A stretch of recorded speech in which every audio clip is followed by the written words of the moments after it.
Traditions that tied us together. A soldier's letter home. It was Christmas Eve, 1943. The Johnson house felt warm from the fire roaring in the fireplace, but now and then a draft would slip in, whether the wind rattled the windows or not. The tree wasn't much to look at, but it was decorated with paper chains the youngest members of the family had worked on so hard. The older girls had added strings of popcorn and dried orange slices, and someone had tied scraps of ribbon to pine cones to make ornaments. To anyone else, it might have looked plain, but to the Johnsons, it was beautiful. Mr. Johnson held a letter in his hands.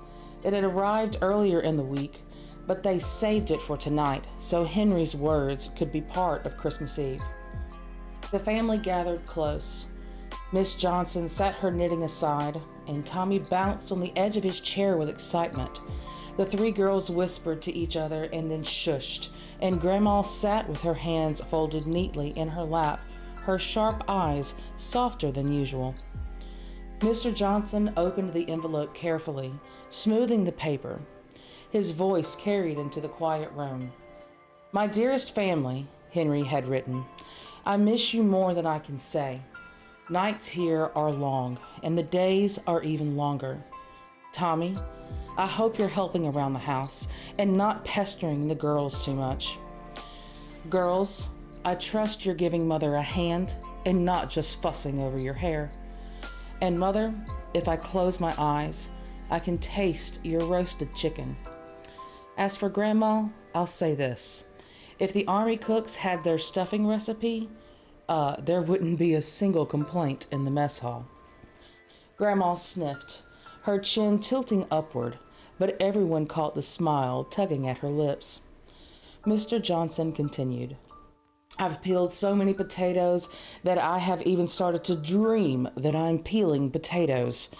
My boots have been wet for weeks, and the cot that I'm sleeping on feels like it was stuffed with bricks instead of straw.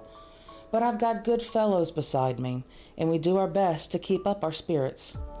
Sometimes, when the night is quiet, one of us will start humming carols. It isn't quite like singing around the fire at home, but for a moment, it almost feels that way." Miss Johnson pressed her handkerchief to her lips.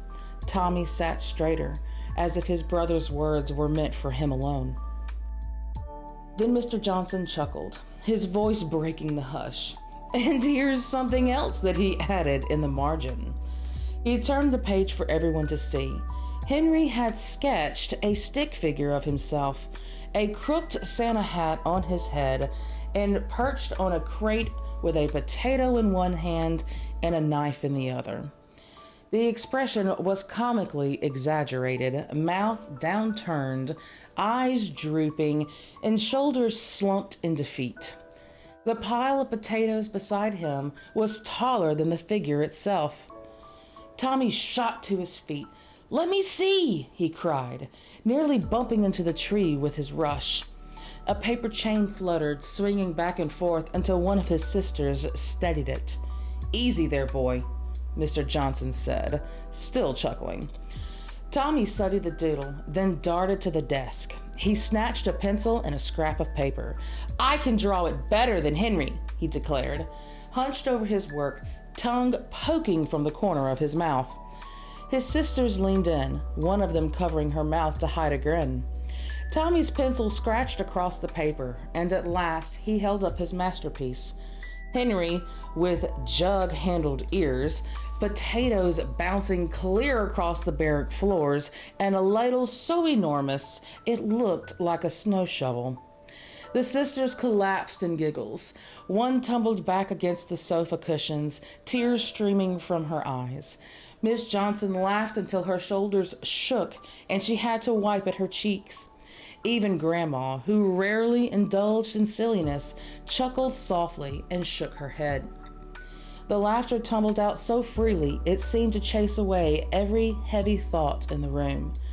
In that laughter, Henry was there with them, his voice and his humor carrying across the ocean. When the noise settled, Mr. Johnson folded Tommy's sketch into the envelope alongside Henry's letter.